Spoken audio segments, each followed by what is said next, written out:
warahmatullahi wabarakatuh. Waalaikumsalam warahmatullahi wabarakatuh. Baik anak-anak, untuk memulai pembelajaran pada pagi ini, alangkah baiknya kita berdoa terlebih dahulu ya. Berdoa dimulai.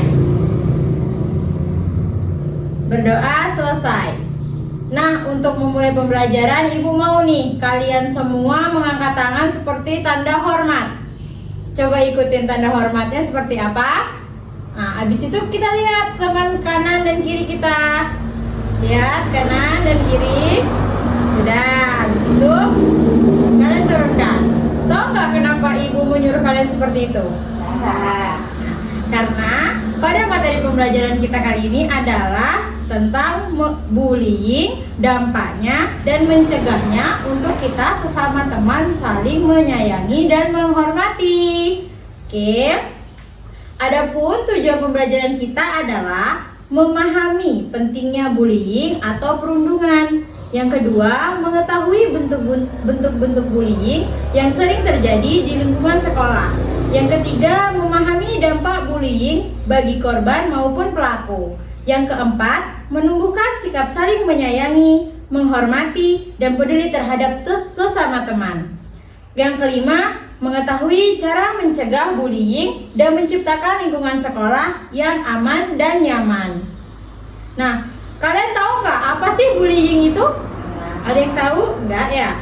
Nah, bullying itu adalah perilaku yang menyakiti orang lain yang dilakukan secara sengaja, baik melalui ucapan, tindakan, maupun sikap yang biasa dilakukan berulang kali.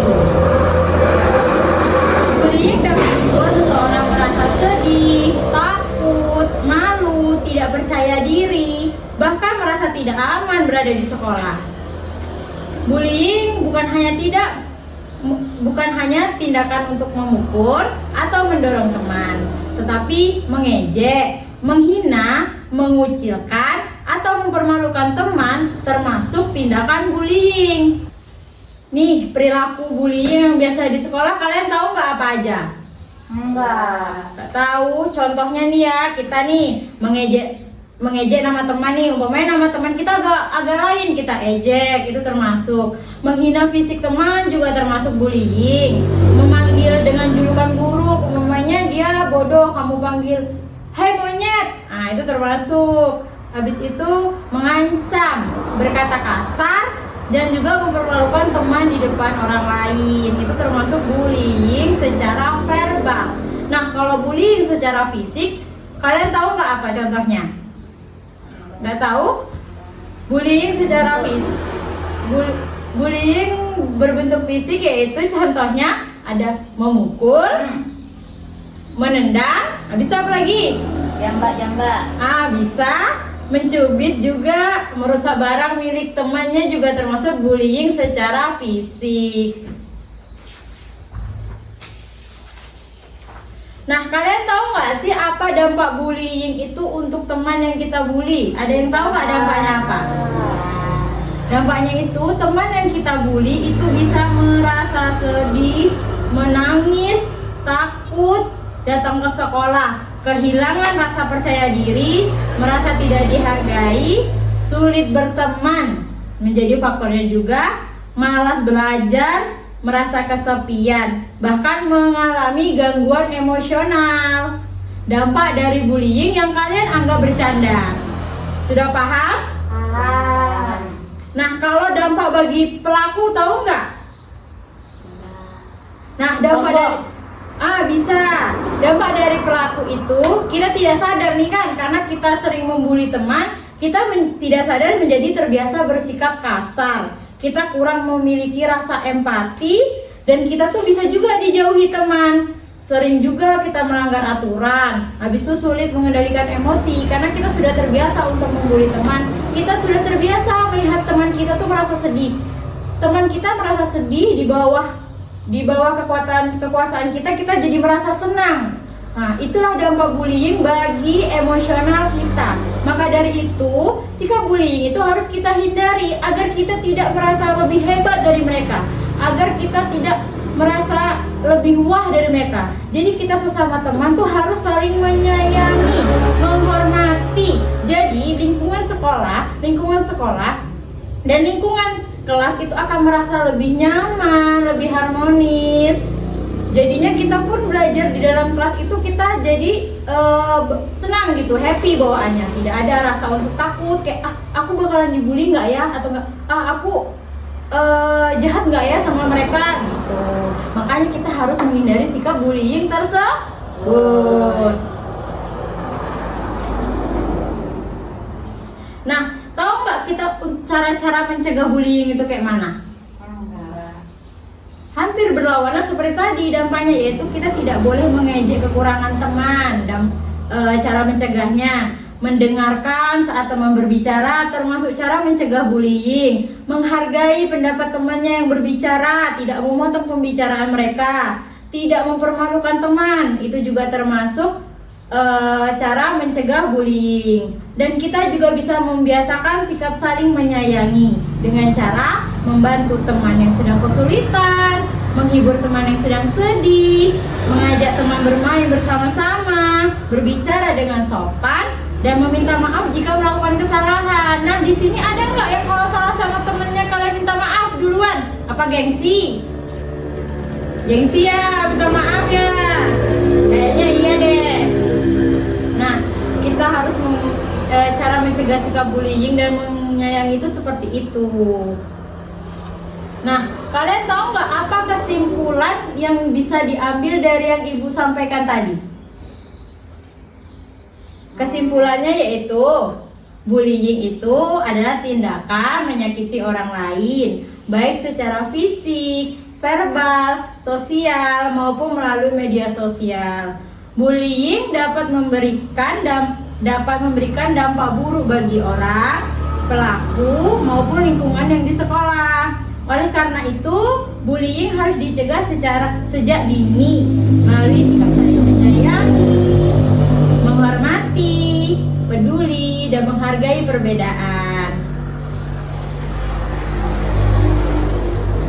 Nah, nih ibu mau tanya nih, gimana sih rasanya kalau kita tuh dibully? Ada nggak yang pernah dibully di sini? Kayak mana rasanya? Sedih kan? Nangis. Nah, ibu di sini nih mau memberikan sebuah skenario singkat tentang bullying yang ada di sekolah nih. Di sini judulnya jangan mengejek teman. Oke? Tokohnya ada Rina, Siti, Dodi, dan guru. Nah, di sini latarnya ada di dalam kelas saat jam istirahat. Nah, nih di sini Siti sedang duduk berdiri sambil membaca buku. Kemudian Dodi datang bersama beberapa teman. Dodi berkata, "Hahaha, lihat sepatu Siti, jelek banget kayak sepatu lama." Lalu Rina menjawab, "Dot, jangan ngomong begitu dong, kasihan Siti." Lalu Dodi menjawab kembali, "Bercanda aja kok, masa gitu aja marah?" Siti terlihat sedih dan menunduk. Nah, Rina berkata, "Walaupun bercanda, kalau bikin teman sedih itu namanya tidak baik." Lalu kemudian guru masuk ke kelas dan melihat suasana tidak nyaman tersebut. Lalu guru berkata, "Ada apa ini?"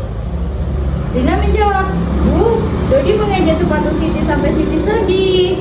Guru lalu menjawab lagi, "Dodi mengejek teman termasuk bullying verbal ya. Walaupun niatnya bercanda, perkataan tidak bisa menyakiti perasaan orang lain." Lalu Dodi sambil menunduk berkata, "Maaf Bu, saya tidak berpikir kalau Siti akan sedih." Lalu guru menjawab kembali, "Kalau begitu, apa sebaiknya yang kamu lakukan?" Minta maaf. Betul, Dodi menjawab, "Saya minta maaf ke Siti Bu." Siti langsung bilang, "Ya, saya maafkan." Guru menjawab kembali, "Bagus, ingat anak-anak, kita harus saling menghormati dan tidak mengejek teman. Semua orang punya perasaan yang harus dijaga." Betul? Betul. Pesan moral yang bisa kita petik dari skenario singkat tadi apa? Nggak boleh saling bully, ejek-ejekan. Betul, habis itu apa lagi? Betul, asing tuh bercanda tetap harus menjaga perasaan orang lain. Kita harus saling menghormati dan menyayangi sesama teman. Benar. Nah, sampai di situ aja pembelajaran tentang bullying. Sekarang kalian udah pada paham belum akibat dari bullying yang kalian lakukan, yang kalian anggap bercanda? Udah pada paham belum? Udah. Nah, jadi apa yang harus kita lakukan? Menjaga perasaan teman. Benar. Habis itu? Jaga sikap. Betul. Lanjut. Ini Bu kasih tahu ya. Di lingkungan sekolah, setiap siswa tentu ingin merasa aman, nyaman, dan dihargai dan memiliki banyak teman. Sekolah bukan hanya tempat untuk belajar pelajaran, tetapi juga tempat belajar bersikap baik kepada orang lain. Karena itu, setiap siswa perlu menjaga ucapan, menghormati teman, dan berani melapor jika melihat atau mengalami bullying. Jadi kalau misalnya kita nampak teman kita dibully, kita harus cepat melapor ke guru. Jangan sampai teman kita tuh merasa bahwa dia tuh tidak diperhatikan. Oke? Ucapan adalah kata-kata yang kita keluarkan saat berbicara kepada orang lain. Walaupun tidak terlihat, ucapan memiliki pengaruh yang sangat besar terhadap perasaan seseorang. Kata-kata yang baik dapat membuat orang lain merasa senang dan dihargai.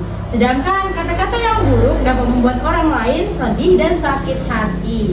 Kadang seseorang bisa lupa dengan luka fisik, tetapi sulit melupakan perkataan yang menyakitkan. Karena itu setiap siswa perlu berhati-hati dalam berbicara.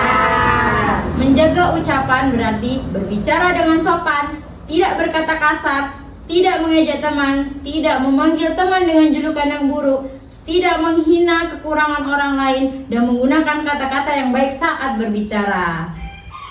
Contoh menjaga ucapan di sekolah itu adalah mengucapkan kalimat tolong, maaf, dan terima kasih. Berbicara dengan nada yang lembut, tidak memotong pembicaraan teman, memberikan semangat kepada teman yang sedang sedih. Sebaliknya, ucapan yang tidak dijaga dapat menimbulkan masalah seperti pertengkaran, perasaan sedih, permusuhan, hilangnya rasa percaya diri, dan terjadinya bullying verbal tersebut. Oleh karena itu, sebelum berbicara, kita perlu belajar berpikir terlebih dahulu. Apakah kata-kata saya akan menyakitkan perasaan orang lain? Jika jawabannya iya, maka sebaiknya perkataan tersebut tidak kita ucapkan. Setiap anak memiliki kelebihan dan kekurangan masing-masing.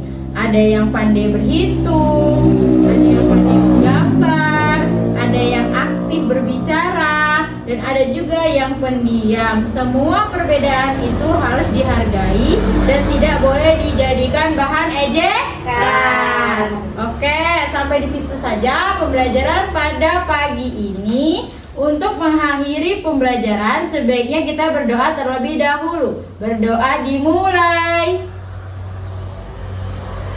Berdoa selesai. Ucapkan salam. Assalamualaikum warahmatullahi wabarakatuh. Waalaikumsalam warahmatullahi wabarakatuh.